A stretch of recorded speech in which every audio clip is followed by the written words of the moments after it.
But it's also to make you aware, may your information be out on the dark web from no fault of your own. Yeah. Simple answer, yes, it is.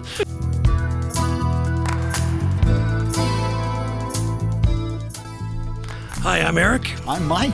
And welcome to Cyber Sitrep. Woohoo! Woohoo! Hey, we're getting that down. We've got it. We've nailed it. I think we're we've professionals got that now. Now we can move on to the next. No, not really. We're awful. So welcome to today's Sitrep.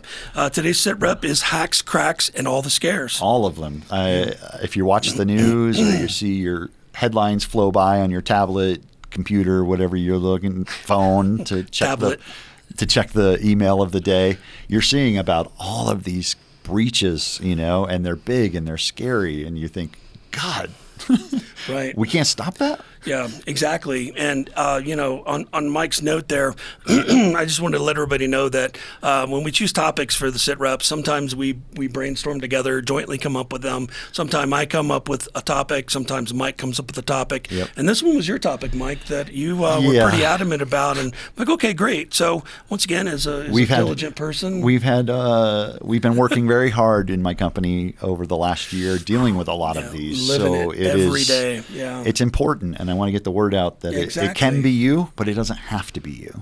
Right. And so on that point, Mike, I was like, why is this so important to Mike? And then obviously you just explained that.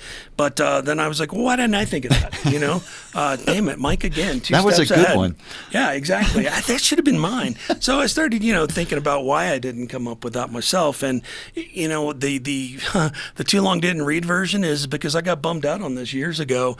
Because to your point, you just see it over and over and over. It's so systemic and everything else. And you just get tired of hearing the bad news, right? And so, absolutely. What was it? The three monkeys, see no evil, speak no evil. Yeah. And that's what I did for a while. And I'm really not happy with myself that I did that, because as prepping for this, looking at the top hacks in of the year, man, a bunch of things have happened, right? So so we wanted to kind of talk about some of those things that you may have seen in the news, and if not, it's not to scare you, or as you said, to shame, or to let anyone know, hey, these people did bad.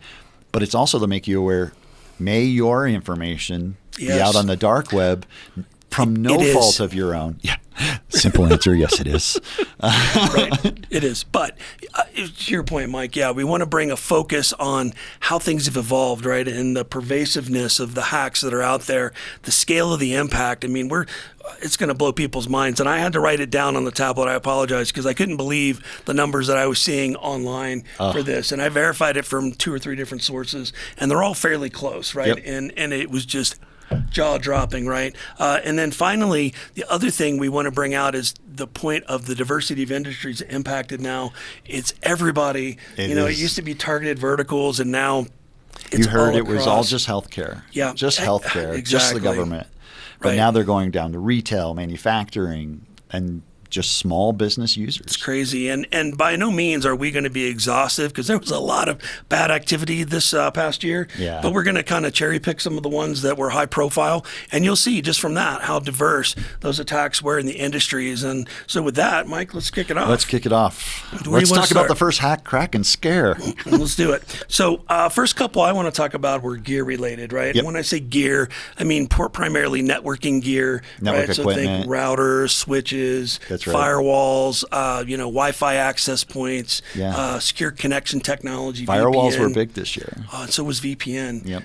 And the problem is it was some really big names that were impacted, right? Yep. Once again, not throwing any hate, not casting aspersion. One of the high profiles was Avanti, their VPN Connect Secure, which in our space, in the government space, they're the 800-pound gorilla. Yep. They're used by tons of organizations because it works, and normally it's very secure. But they had a couple bad days. They had a couple zero-day exploits that came out and impacted. I had to research it here. Government, military, telecommunications firms, technical firms, finance, aerospace, and consulting industries. That sounds like just about every industry, right? That's everybody. They got impacted by this. And just to go to a 0 day, that's the day it happens. It's the day we discover right, it. Meaning there's no mitigation, there's no patch, that's right? And then you're racing against the clock. And so the issue with that is there wasn't one but two. Of those that happened. So poor Avanti was having a pretty... It's a 1-2 punch. Yeah, a pretty rough time there. And once again, I feel for anybody using using those products. To Avanti's credit, they reacted really, really quickly, came out with patches, things like that. But and to go to your other point that, we're not trying to throw shade, it isn't that Avanti did anything wrong. When you build a product, you don't know if there's a hole or a bad code or something that can be taken advantage of. Right.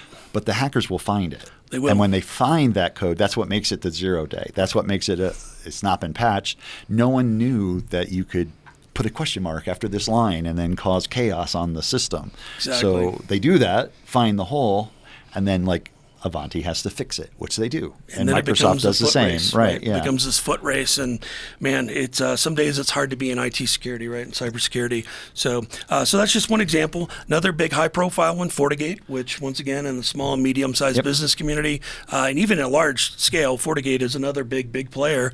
Same thing, right? Their firewalls, VPN products, got compromised with 0 days, and once again it was that foot race. Over 20,000 systems were impacted.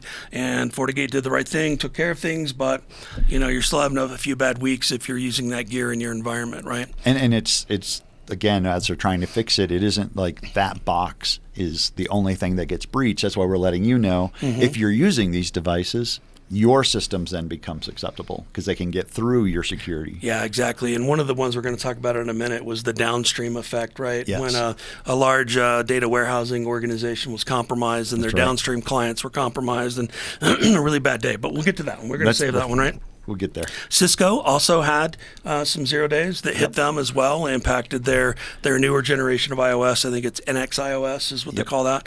So they had some things to clean up. And then this is what really surprised me, Mike, is that there's a company called TP-Link, right? So Tango, Papa, Link, Chinese firm, make a lot of small office, home office, SOHO. Once again, to our post, we're trying to break out these acronyms when we say them. And they're a really popular product in that small space. TP-Link you'll find everywhere. Cameras, routers, switches. And here's what blew my mind, Mike, because once again, I don't get out as much as you do. I looked up the market share, and apparently in the SOHO level, TP-Link, the internet said it, so it can't be wrong, they have 65% of the market. Yep. TP-Link is That's globally, everywhere. guys. That's not just U.S., that's global, right? Because it's an affordable kit. Yep. It's really high performance, actually, when you look at what they offer. But, It's great. It's a great product, but it's also one of the most targeted because it is such a large market share. Exactly. And that's what I was going to go in an additional statement is that, it's not these vendors' faults per se. It's just because they have so much penetration in the market that they become the most reasonable target, right? Maximum return for the lowest amount of effort, ROI. right? You got to have the ROI for the hacker, right? Yeah. I'm not going to go after a 2% market share. Exactly. I want to hit the big one. In fact, if you want to, and once again, we're not going to go super in depth. We don't have enough time. We'd be here for 4 hours. But if you look up the TP-Link hack, what actually happened is the Chinese nation state, right, one of their advanced threat actors, created an entire botnet using those compromised TP-Link routers and used that as a foothold into our critical infrastructure systems. So think SCADA, supervisory control and acquisition, data, I forgot what the DA means. SCADA. Yeah, SCADA, right, supervisory control and data acquisition. That's it. There you go. So what we use in our industrial control systems, right, our water supplies, our electrical grid, right, natural gas, you name it, nuclear. But they used right? you, right? That's what we're saying is they used you and your equipment in your small homes to attack the U.S. government. In the U.S., and here's what made that so nefarious is all the traffic was coming from U.S. IP addresses. That's right. So that's how they were able to get around a lot of defenses because they compromised those home routers that used them as an attack vector into all that critical infrastructure. And in fact, there's another article, if you want to read it, the FBI actually gained control of the server, the command server for that, and sent a kill command to actually shut those routers down. And that's how that attack was defeated. So thank you, FBI. Yeah, and if you were sitting at home one day and your router stopped working, that's why. This is why. That's why. So anyway, not going to hate on TP-Link, but you may want to look at alternative options. It's all just about market share.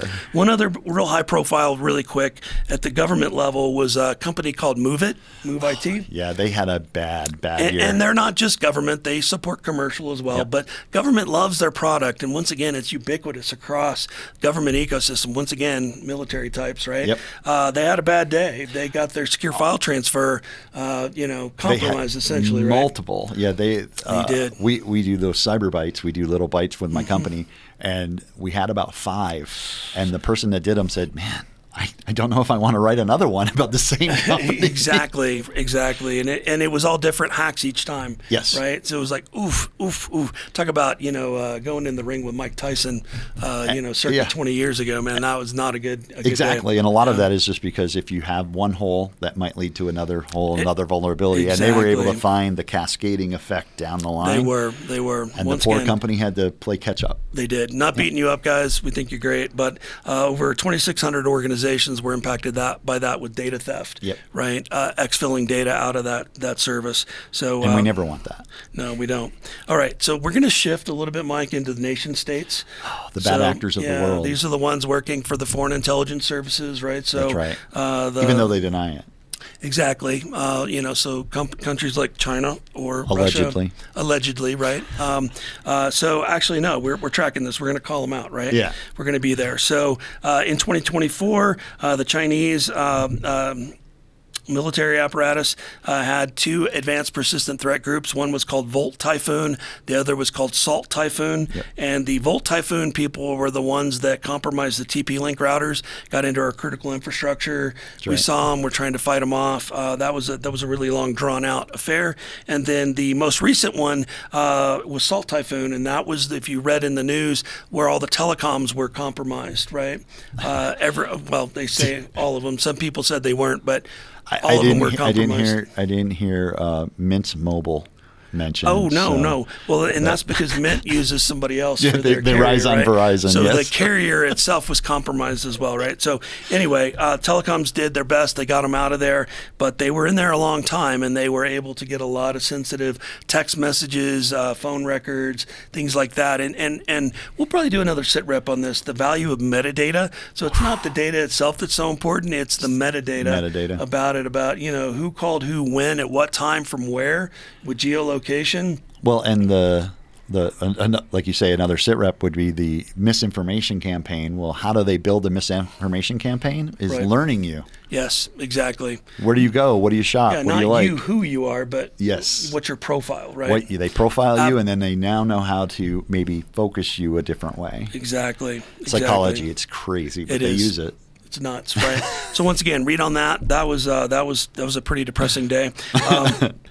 Also on the Russia front, because they want to get in the fight, Midnight Blizzard was the name of this APT, and they're the group. I do love the names of some of these. Oh, I love. APTs. Well, it's us naming them, right? I know. It's our apparatus naming them. I think it's great. They have an APT and a number, right? APT is Advanced Persistent Threat, so that means nation state. But we give them 2-word code words, and so Midnight Blizzard is this group from Russia, and they were the ones that got into Microsoft's corporate email by doing some trickery at the authentication level, right? Bypassing some things that Microsoft thought they had configured and got into corporate email. They then leveraged that to get into source code repositories that Microsoft uses for their products. So guess what? They could reverse engineer and do nasty stuff with that. And then it doesn't end there, Mike. They now have Microsoft.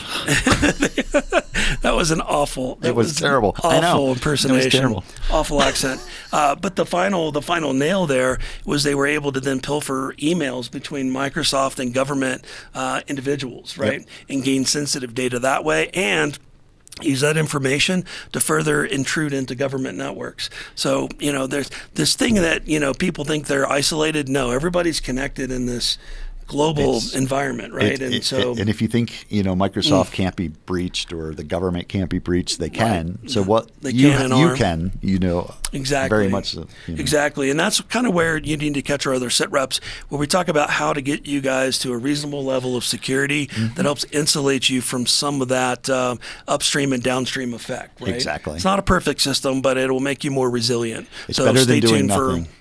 Absolutely, yes, exactly. So what's next? All right, so next is the data warehousing, the Snowflake Yes. Hack that happened. That was in June of this 2024. Last year, not this year. It's 2025, by the way. Happy New Year. Yeah. And so this was that example of supply chain, right? So Yes. this is a data warehousing organization. Over 165 of their downstream customers were impacted by this, including a really high-profile one, which was Ticketmaster. Oh. And Ticketmaster is owned by by Live Nation, and they had data for 560 million customers compromised. Have you been to a concert lately? No, because that's another Sitrep. I'm not a big fan of Ticketmaster. But if you have, guess what? Then they have your data. They have your data on the dark web, right? And this was the one, I believe, I may get it wrong. I know that a lot of this was ransomed off, and the stuff that wasn't ransomed off was just given to the dark web for free. That's right. So out of spite and malice, right? To say, hey, let's have fun and throw all this data out there. They do make the threat. Pay us our ransom or we will publish it. And if they don't pay the whole ransom, they will publish it. Exactly. And then, God forbid you use another company that got compromised and they just publish the data for free, right? Yep. So we joke about this all the time, Mike, but the reality is your data is out there in some way, shape, or form for somebody to try and use against you. Exactly. It really is. And we'll do another Sitrep on that, right? For some social intelligence and open source intelligence tools. We'll give you some hints on how you can check, see where, not if, but where you are on the dark web. And see how bad a weekend you're going to have, right? So, all right. So another example, supply chain Change Healthcare. They were another one, right? That was a ransomware one that happened, I think, in February. And you want to talk about that one real quick, Mike? The Change Healthcare. You had over 100 million people. They figured a third of the U.S. population was affected by that, and that is just astronomical. Yeah. So if you thought you weren't on the dark web, now you have a 1 in 3 chance. Right. You are. And once again, I saw that in an article, and I'm like, a third? No way. I Googled it. The 2023 census numbers for the United States was 334.9 million people in the United States. So that's dead on. It's roughly a third. Right, which is going to scare us when we talk about the next one. Exactly. That's why we're saving the big ending for last, right? So let's go ahead and jump into that. So national public data. So if you're a police department or a private detective, they use this to do a background check on you. So it has all of your information, all your addresses. Sensitive information, right. Super sensitive. Not just your current address. That's right. Current, former, your social security number, your birth date, any email addresses you had, your phone numbers you had. It's basically all the data on you that's been collected. This is like the holy grail, right, for hackers. It is. Right? It was all in one database, and guess how many records I got? 2.9 billion. Billion with a B. Records. That's not a typo. So when that we wasn't say, a bad accent. That wasn't me just trying to become Rushkin again. But it was 2.9 billion records. So some of those are multiple because I know I checked. I was in it 3 times. Yeah, exactly.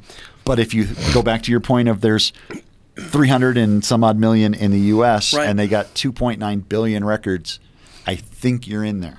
Yeah, and another article to reinforce that, it said that as far as people went, there was 170 million unique people across the U.S., the U.K., and Canada that were impacted by this, and unique emails alone, 134 million. That's right. So again, you got a great shot that you're already in there. Yeah. Sadly, I was in there 3 times. So. Well, that's because you're prolific online. So, okay. So I think we're ready to close out. Okay, Mike. So let's close this out. With all the hacks, cracks, and all the scares, we got to round them down and tell you that they're not going away. Yeah. We just mentioned a few of the biggies, but there are more and more happening each day. And you're at risk. Yeah, so it's imperative that you can watch all of our other Sitreps, Can't Talk, and make sure that you get on a path to good cybersecurity hygiene. Excellent. And so we want to tell you that we're coming to you live from the Studio 809 Community Podcast Studio at the Next Us, a professional cooperative environment for small businesses in downtown Colorado Springs. And when I say live, I mean recorded. Thanks, everybody. We'll catch you on the next Sitrep. Bye.